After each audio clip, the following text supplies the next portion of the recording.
آن پرچم علینی ucatmışıq biz məktəbində izzət qazanmışıq biz. أعوذ بالله من الشيطان الرجيم بسم الله الرحمن الرحيم الحمد لله رب العالمين وصلى الله على سيدنا ونبينا محمد وآله الطاهرين اللهم صل على محمد وآل محمد وعجل فرجهم. Bəhsimiz hələ də ölüyə ağlamağın caiz olub olmamağı, bidət olub olmamağı barəsində olan hədisləri araşdırmaqdır. Qeyd elədik ki, Vəhabi alimləri İbn Teymiyədən tutdular, son dövrün İbn Bazına ya digər Fovzanına, nə bilim, Şeyx Əbdüləzzə ya hər hansı Vəhabi alimləri öz ətbaların inandırmağa çalışırlar ki, ölüyə səslə ağlamaq caiz deyil. Əgər ağlamaq caizsə də səssiz, başı salasan aşağı, gözündən yaş axsın. Bu caizdir. Amma əgər bir nəfər səs çıxartsa, bu bidətdir, haramdır və bunu qadağan olmuş bir əməl kimi müsəlmanlara sırmağa çalışıblar. Və biz də çalışdıq ki, o rivayətləri oxuyaq ki, əsasən o rivayətləri işarə elə ki, o rivayətlərdə səslə ağlamaq olub və şəri cəhətdən də bir problem belə deyil, görməyiblər və yaxud da ki, işgal olunmuşsa da cavabı verilib, həmən tərəfdən gəlib deyəcək bəzilər. Bəzi rivayətləri, bir sıra rivayətləri oxuduq. Bir sırasında inşallah bu dərsdə istəyirəm oxuyaq və bu məsələni burada tamamlayaq. Ağlayan zaman səs çıxarda, yəni ucadan ağlamaq və səs çıxartmaq söz deməyin barəsində o hədislərdən bir də ki, xanım Fatimə-i Zəhra əleyhissalamın atası Muhammed sallallahu aleyhi və alihi və səlləmin vəfatı zamanı ağlaması və söz deməsidir. Rivayəti kim nəql eləyir? Əhməd ibn Həmbəl, Vəhabilərin imamı. Musnəd Əhməddə 3-cü cüz, səhifə 197-də. Deyir ki, Ənəs ibn Malik, Ənəs ibn Malik də Peyğəmbərin xadimi idi, xidmətçisi idi. Ənə Fatimə salamullahi aleyha, mən deyirəm, bəkət Rəsuləllah sallallahu aleyhi və alihi və səlləm fəqalət. İndi mən bilmirəm, İbn Baz olsun, ya digər İbn Üseymini olsun, Fəvzani olsun, nə bilim, qədimdən İbn Teymiyəsi olsun, İbn Qəyyim Cəvzisi olsun, kim olsun, Vəhabi alimləri. O ki, deyirlər, caiz deyil.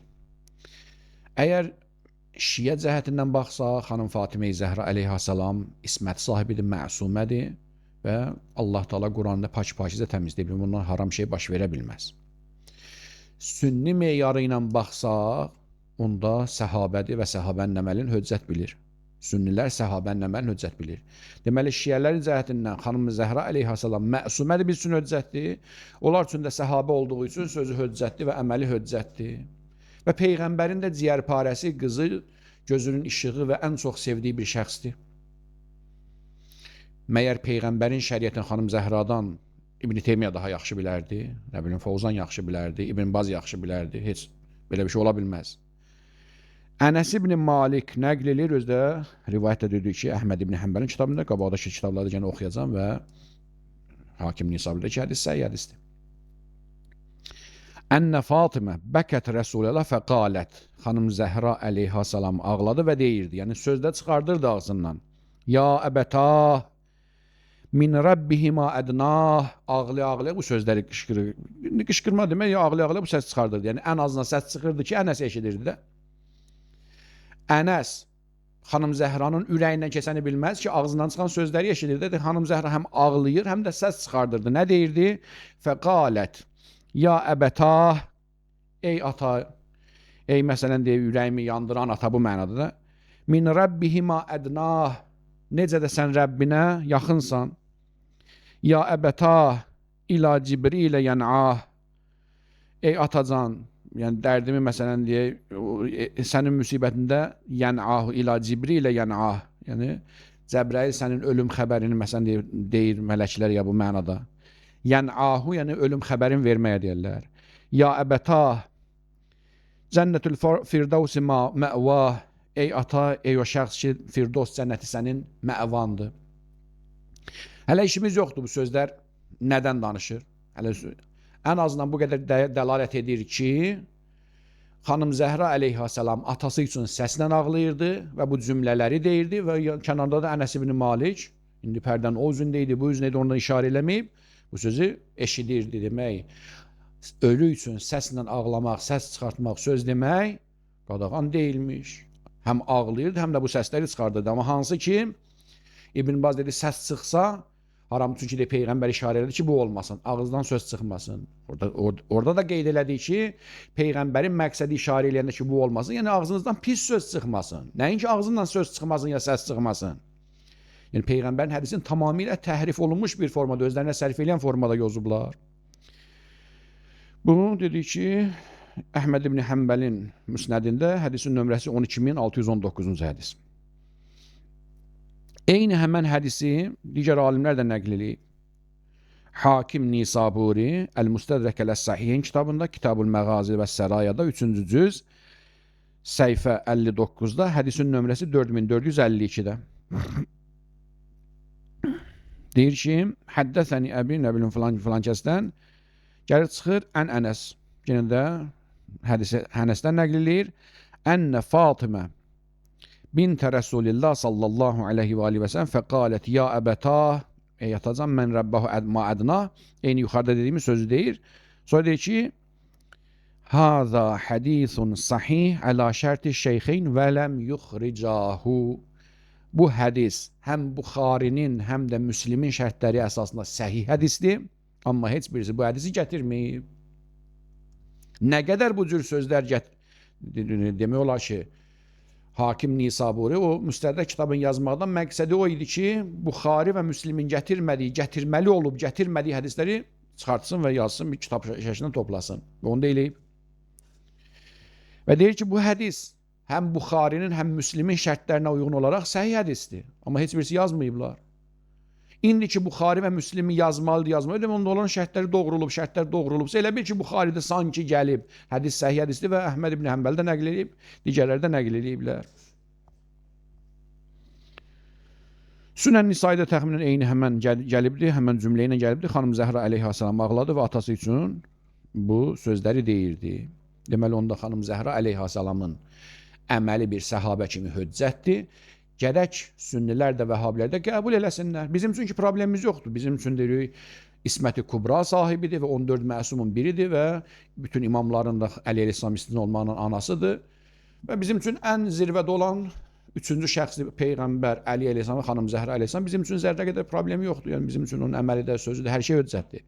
Sünnilər də gərək qəbul eləsin, çünki Peyğəmbərlərinin qızıdır və Quranın məsum təqdim etdiyi Əhl-i Beyt kimi paçladığı bir insandır.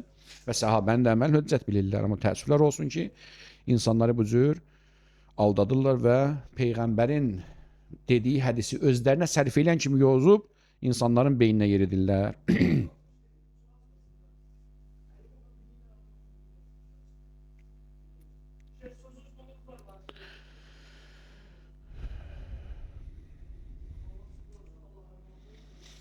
Xanım Fatimə-i Zəhra əleyhissalamın əmisi Həmzənin qəbrini dağlamaq mümkündür. Bu işarə eləmişdir, ona görə çox dayanmıram. Keçək başqa bir rivayət, başqa bir dəstə rivayəti oxuyaq. Aişə təbki və təltədimu bə'də vəfatin nəbi.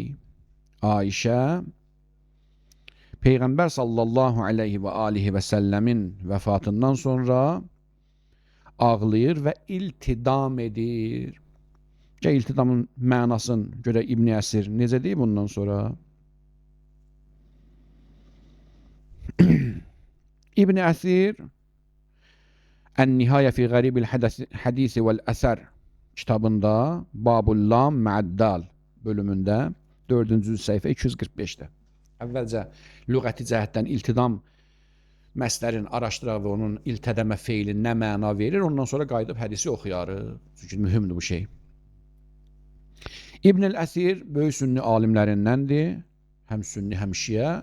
Onun Qəribül Hədis kitabından çox istifadə eləyirik, eləyəcəyik. Çünki çalışıb ki, Peyğəmbər sallallahu aleyhi və alihi və səlləmin sünnəsində, indi Peyğəmbərdən birbaşa özündən nəql olunan ya səhabələrindən nəql olunan rivayətlərdə gələn qəliz sözləri, qəribə sözləri izah eləsin. Ona görə Qəribül Hədis, Ən-Nihayə fi Qəribül Hədis vəl-Əsər.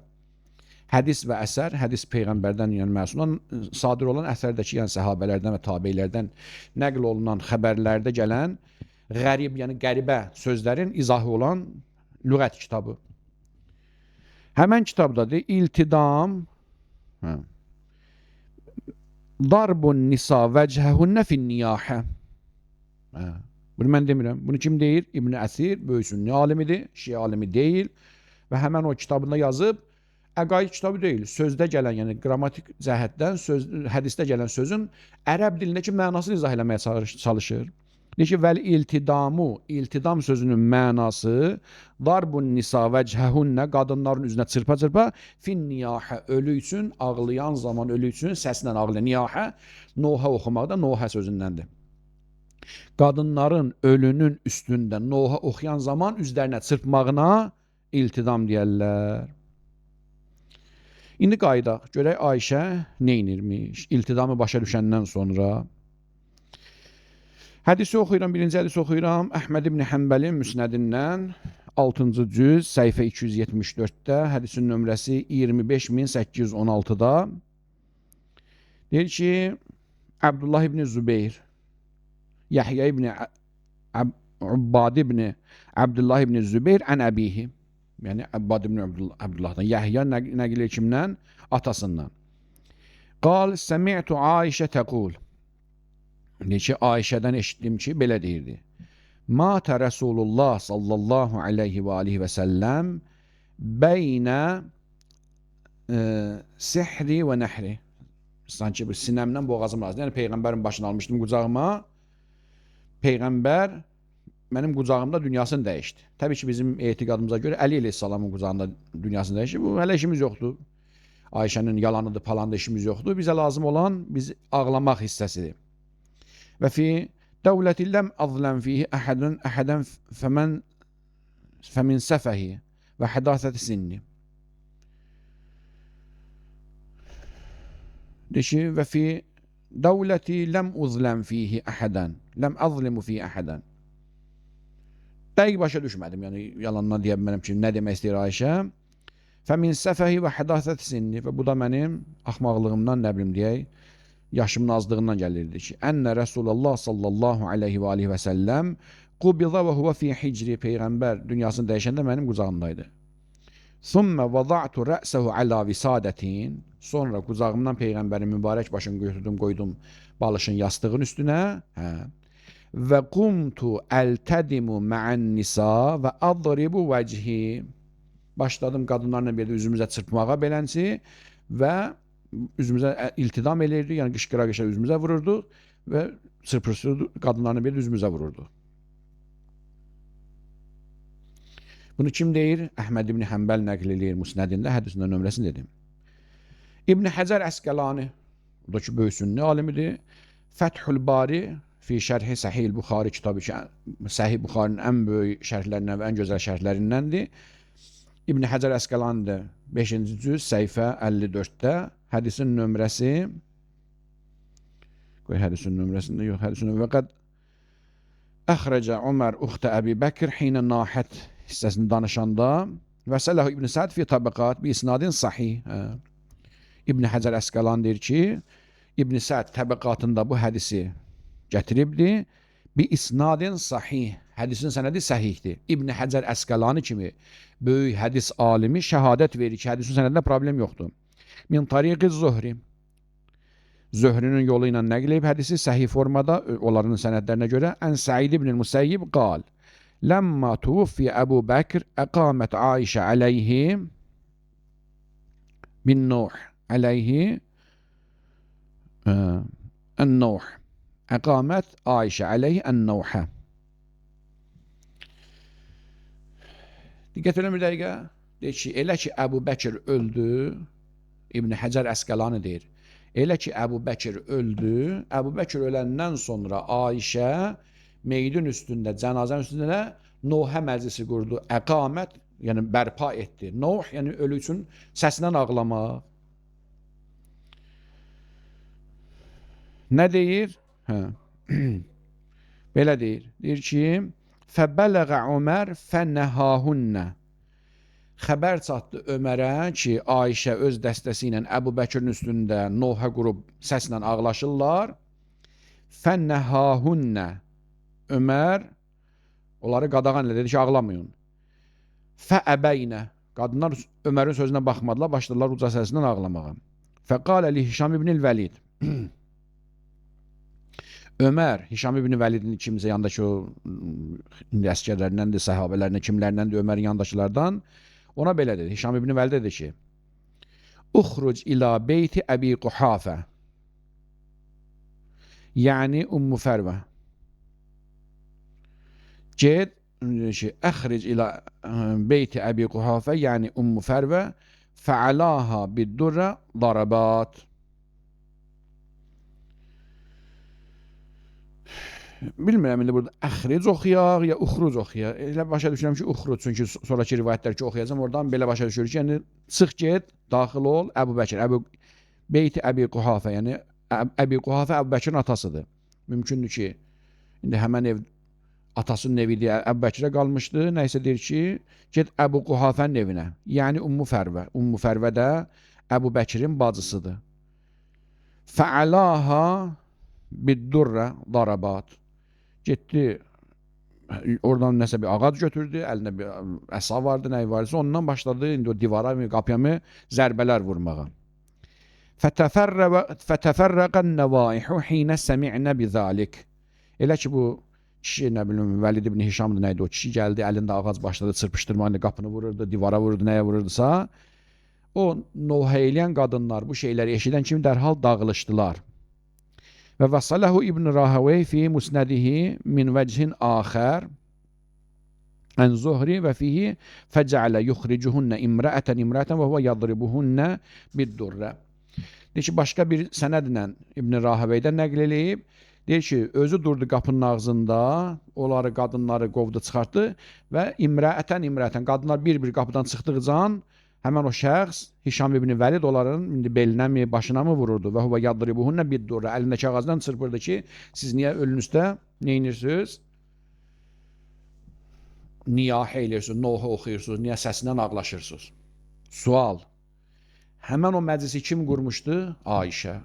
Məyər özünüz demirsiniz ki, güya Peyğəmbər belə bir söz buyurmayıb. Güya Peyğəmbər sallallahu aleyhi və səlləm buyurub ki, dininizin yarısını ya dininizin 3-dən birini bu Hümeyradan götürün. Güya Peyğəmbər Ayşəni səhabələr içində şəriəti, dini ən yaxşı bilənlərdən qərar verib. Bizim üçün ki, bu söz sabit deyil, amma sizin əleyhinizə ehticac eləyirik ki, Ayşə atası üçün niyahə məclisi qurub, qadınlar ağlaşırlar, Ömər o məclisi dağıdır. Yaxşı, onda niyə görə 2 dənə səhabədir? Ömər də səhabədir, Ayşə də səhabədir və iddianız budur ki, Ayşə şəri məsələləri mümkün Ömərdən də çox yaxşı bilirdi. Ömər əgər idarəçiliyi yaxşı idisə, Ayşənin isə barəsində Peyğəmbər güya buyurub ki, xuzu nisfə dinikum ya sulsə dinikum min hazil Hümeyra. Dininizin yarısını ya 3-dən biri bu Hümeyradan götürün.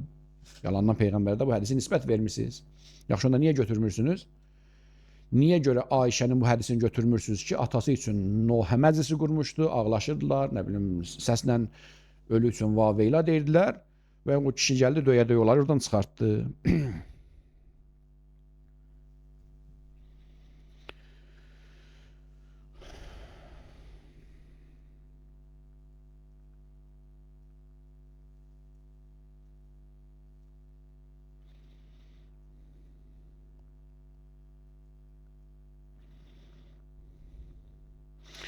Bir dənə başqa İbn Hişam Himyərinin Sirən Nəbəviyyə kitabında İbn Hişamın Sirən Nəbəviyyəsidir ki, tarixdə ən mühüm kitablardan biridir və ən etibarlı tarix kitablarından biridir.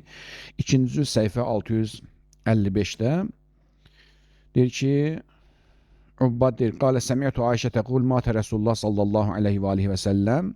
Eyni həmən hadisəni burada da gətirir. Peyğəmbərin başını qoydum və qumtu əltədimu mə'ən nisa və adribu vəchi. Qadınlarla birlikdə üzümüzə vurub və niyahə eləyirdi. Deməli onda Ayşənin nəzərində meyid üçün üzə çırpıb ağlamaqda heç bir problem yox imiş. Eyni həmən hədisi İbn Kəthir Sirə Nəbəviyyəsində gətirib, hansı ki İbn Kəthir özü İbn Teymiyyənin balalarındandır, tələbələrindəndir. İbn Teymiyyənin ona yaxın tanınmış tələbələri olubdu. Məsələn deyək, Şəmsəddin nədir? Adı çıxdı yadımdan. Təhzibin sahibi. Ondan sonra İbn Kəsir onun tələbələrindən, yəni İbn Teymiyyənin tələbələrindəndir. Subki İbn Teymiyyənin tələbələrindəndir. Yəni xülasə bir ona yaxın İbn Qəyyim Cəvzi İbn Teymiyyənin tələbələrindəndir. Yəni Vəhhabilərin babası İbn Teymiyyədirsə, İbn Kəsir də onun ən böyük tələbələrindən biridir. İbn Teymiyyə də öz tarixində nəql edir ki, Ayşə deyir ki, mən Peyğəmbər ölən zaman matəm məclisi qurmuşdum və qadınlarla birlikdə üzümüzə çırpa-çırpa ağlaşırdıq. Musnəd Əbu Ya'la və digər kitablarda bu hədis gəlib, amma eyndə hədis olduğu üçün istəmirəm çox vaxt tutaq.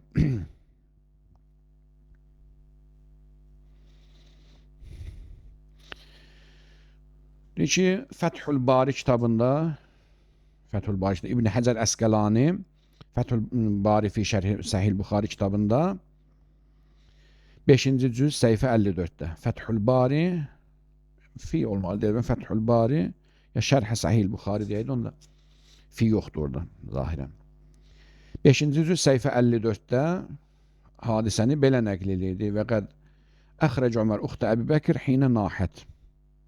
Həmən bu cümlənin izahına gəlib çatanda deyir ki, Ömər niyahə etdiyi üçün Əbu Bəkirin bacısı, yəni Ümmü Fərvəni oradan çıxartdı, həmən o şeydən danışanda. Ən Səid ibn Musayyib həmən yuxarıda oxuduğumuz hədisi gətirir burada. Kim gətirir bu sözü? Dedi ki, İbn Həcər Əsqəlani ki, deməli Əbu Bəkirin bacısı Əbu Bəkir üçün niyahə eləyirdi.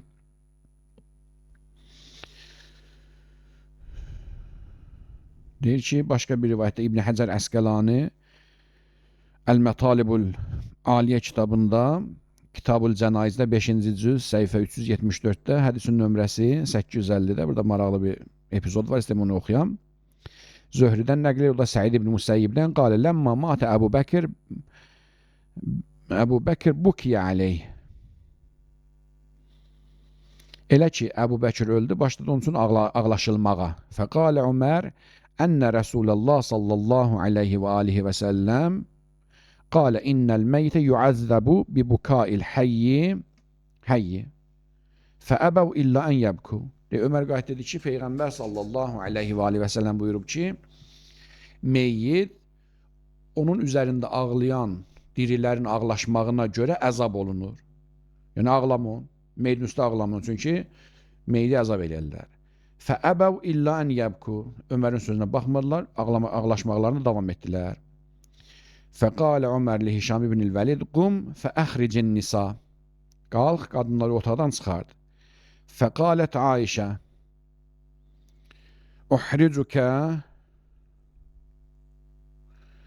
Ayşə dedi ki, mən səni çətinliyə salıram. Fəqalə Ömər udxul fəqəd əzintu lək. Deyir ki, Ayşə Ömərə dedi ki, mən bura gəlişimdən ki, atamın üstündə ağlamağa, səni çətinliyə narahat edirəm. Ömər dedi ki, ədxil. Həmən o Hişama dedi ki, ədxil. Fəqət əzintu ləkə. Hişam ibn Vəlidə dedi ki, o Ayşəni sal içəri, o qoy getsin atasının yanına. Fəqət əzintu ləkə. Sənə icazə verdim ki, onu içəri buraxasan. Fədəxəl. Daxil oldu, yəni həmən o Hişam ibn Vəlid daxil oldu. Fəqalət Ayşə, əmuxrici əntə ya bunəy. Ayşə Hişama dedi ki, ya bunəy, güya Ayşə ki, Ümmül Möminindir, bütün möminlərə oğlum deyə xitab edirdi. Ey oğlum, məni buradan çıxardacaqsan atamın üstündən. Fəqalə, əma ləki fəqəd əzintu ləki. Amma sənin barəndə icazə verdim, qal. فَجَعَلَ يُخْرِجُهُنَّ إِمْرَأَةً وَهُوَ يَضْرِبُهُنَّ بِالدُّرَّ. Deyir ki, amma Ayşə qaldı atasının üstündə ağlamağa, digər qadınları isə başladı vura-vura çıxartmağa. وَهُوَ يَضْرِبُهُنَّ بِالدُّرَّ. əlindəki ağacını onları indi belinə, başına vururdu. Fəxərəcət Ummu Fərvə, Ummu Fərvə ki, Əbu Bəkirin bacısı idi, yəni Ayşənin bibisi idi, o da çıxdı. Və furriqə beynəhunna, dağıtdılar o arvadları. Əv qalə furriqə beynən nəvaih, yaxud da ki, Noha oxuyan qadınları dağılışdırdılar oradan. Qalət əl-mərfu minhu muxrec indəhum, nəysə işimiz yoxdur, hədisin növündən danışır. Deyir ki, İbn Həcər Əsqəlani də həmən hədisi nəql eləyir. Deyir ki, Əbu Bəkir ölən zaman Ömər o sözü dedi ki, meyitin üstündə ağlamazlar, meyitin üstündə ağlayan zaman o əzab olunur. Sözə baxmadılar, ağladılar. Və həmən hədisi yuxarı dedi, eyni ilə təxminən orada da gətirib. Maraqlısı, başqa bir epizod var burada.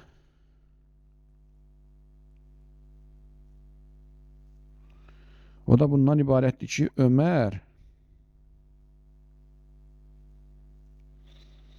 özü qadınları döyə-döyə çıxardır və qadınlardan birinin başından, birinin ya bir neçəsinin başından hicabları çıxır və Ömər ona baxmır, yenə də onları vurur və kimsə deyir ki, o naməhrəmdir, başından hicab düşdü. O görüm, o hədis tapa bilsəm, o hədis üstün maraqlıdır.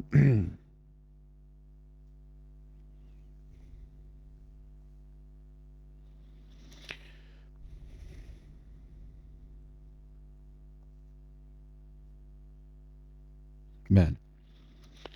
Sən'ani Musənnəf kitabında, Kitab-ül Cənaizdə 3-cü səhifə 556-da, hədisin nömrəsi 6681-də deyir ki, Ən Əmr ibn Dinar qalə ləmmə matə Xalid ibn Vəlid. Bu şəxs deyir ki, elə ki, Xalid ibn Vəlid dünyasını dəyişdi, öldü. İctəmə fi beyti Meymunə Nisaun Yəbkin. Meymunənin evində qadınlar yığışdılar, başladı ağlamağa. Fəcca Ömər və mə'hu İbn Abbas və mə'hu Durrə. Ömər gəldi, yanında da İbn Abbas da onun yanındaydı. Zahirən Abdullah İbn Abbas Ömərin yanındaydı və Ömərin əlində ağac vardı, əsa vardı. Fəqalə ya Əba Abdillah, udxul əla ummil müminin fə'murha fəltəhtəcib və əxricuhunnə ələy. Deyir ki, ey Əbu Abdullah, yanındakı İbn Abbas'a dedi ya kiməsə dedi ki, ey Əbu Abdullah, daxil onların yanına Ummul Muminə, yəni Ayşə denən ki, başlarını bağlasın və əxricuhunnə, qadınları gətir mənim yanıma. Qal fəcəalə yuxricuhunnə aleyhi və huvə yadribuhunnə biddurrə. Deyir ki, Əbu Abdullah İbn Abbas'a deyir ya kimə deyir, o bir qadınları çıxardırdı, Əbu Bəkirin ölən yerindən, həmən o ağlaşma yerindən çıxardırdı, gəlirdi Ömərin qarşısına o qadınlar. Fəcəalə yuxricuhunnə aleyhi və huvə yadribuhunnə biddurrə. Ömərin qabağını keçdikcə Ömər əlindəki ağacla qadınları çırpırdı, vururdu, başına, belinə harasa vururdu. Fəsəqətə ximaru imrəətin minhunnə. O qadınlardan birinin başındakı yaylıq açıldı, düşdü. Fəqalu ya əmirəl müminin ximarəha. Yerdəkilər qışqırdılar, onun yanındakılar qışqırdılar ki, ya əmirəl müminin, ya Ömər, yaylığı, yəni başı açıldı. Fəqalə də'uha və la hurmətə ləha. Qoyun cəhənnəm olsun da belə deyək. Onun heç bir hörməti yoxdur. Başı açılır, cəhənnəmə açılır. İndi ki, o ölünün üstə ağlayıbsa da artıq hörməti qalmayıb. Yəni, budur Ömərin fikri, budur Ömərin şəriəti ki, əgər bir qadın bir ölünün üstə ağlıyorsa, onun başına da döymək olar və hicabını da açmaq olar. Budur Ömərin fikri, budur Ömərin gətirdiyi şəriət. Bunu mən demirəm, bunu kim deyir? Sən'ani deyir. Əl-Musənnəf kitabında Kitab-ül Cənaiz babı Əs-Səbr vəl-Buka və Niyahə bölümündə 3-cü səhifə 556-da, hədisin nömrəsində dedim ki, 6681-də. Deməli, bu və bunun kimi rivayətlərdən başa düşürük ki, Əbu Bəkir və yaxud da ki, Peyğəmbər sallallahu aleyhi və alihi və səlləm dünyasını dəyişən zaman Ayşənin komandası, onun başında olan qadınlar ağlaşırdılar. Eləcə də Xalid ibn Vəlidin də qohum məqrəbası ki, o rivayətlərin bəzilərini oxumadım, əmisi qızları, əmisi gəlinlər də, Xalid ibn Vəlidin də qohumları yığışıb başında ağlaşırdılar və Ömər qadağan elədi, nə bilim, Ömər onların başına belinə çırpırdı, hətta dedi ki, hicabı da açıldı. Deməli, heç kim iddia eləyə bilməz ki, bu peyğəmbərin sünnəsidir. Niyə görə? Çünki səhabələrin bir qismi bu işi görüblər. Ömər və onun komandasında olan bəziləri də qadağan eləyiblər. Və hətta bəzi yerdə gəlmişdi, Ömər də var, Xalid də ki, buraxın qoy ağlasınlar. Demir orada səsindən ağlayırdılar, sonra deyirlər ki, yalan deyir. Dəqiq olaraq ifadəmizdə Xalidin barəsində olan rivayətlərin bəzilərində gəlib ki, deyir ki, Xalid üçün ağlayırlar, deyir ki, qoy ağlasınlar. Əbu Süleyman, yəni Xalid üçün deyir ki, onun üçün qoy ağlasınlar. Hətta Ömərdən də belə ağlamağa, demirəm uca səsinə, ağlamağa icazə verdi. Deməli onda Vəhhabilər ki, iddia eləyirlər, güya Peyğəmbər sallallahu aleyhi və aleyhi və səlləmin şəriətində səslə ağlamaq olmaz, bunlar hamısı batil sözlərdirlər. Bəli, Peyğəmbərin şəriətində saç yolmaq, yaxa yırtmaq və Allahı qəzəbləndirəcək söz demək olmaz. Amma əgər bir nəfərin ürəyi yanır, ay qardaşım, ay balam deyib ağlaşırsa, səsi çıxırsa, bunun heç bir problemi yoxdur. Mühüm odur ki, oxşama deyəndə, ağı deyəndə yalan sözlər olmasın, Allahı qəzəbləndirəcək söz deməsin, nə bilim deyək, üzün cırmasın, yaxasını yırtmasın. Bu şeylər haramdır, amma səslə ağlamaq haramdır. Belə bir şey yoxdur. Peyğəmbərin hədisini təhrif eləyiblər. Belə biləm ki, bu qədər rivayətlər bəhs eləyər. Çünki bəs qədər demək olar ki, rivayət oxuduq ki, Əbu Bəkirin ağlamağı, Ömərin ağlamağı, xanım Zəhra əleyhissalamın ağlamağı, Ayşənin ağlamağı və hamısının dediyi ki, səslə ağlamağa dəlalət edən rivayətlərdə əsasən, rivayətlər çoxdur ağlamaq barəsində. Çalışdım o rivayətləri seçəm ki, səslə ağlamağa dəlalət edirdi. Bütün bunlardan sonra Vəhhabilərin iddiasının heç bir əsası yoxdur. Deməli, ölü üçün hündür səslə, uca səslə ağlamaq olar. Bu şərtindən ki, təkrar eləyirəm, bir Allah qəzəbləndirən söz deməsin, yaxasını yırtmasın, üzün cırmasın. Belə də yəni normal şəkildə əgər bir sözlər desə, yalan danışmırsa, o ağlayan zaman, oxşama deyən zaman, ağı deyən zaman heç bir problemi yoxdur. Elhamdülillah Rabbil alemin və sallallahu ala seyyidina və nəbiyyina Muhammedin və alihi tahirin.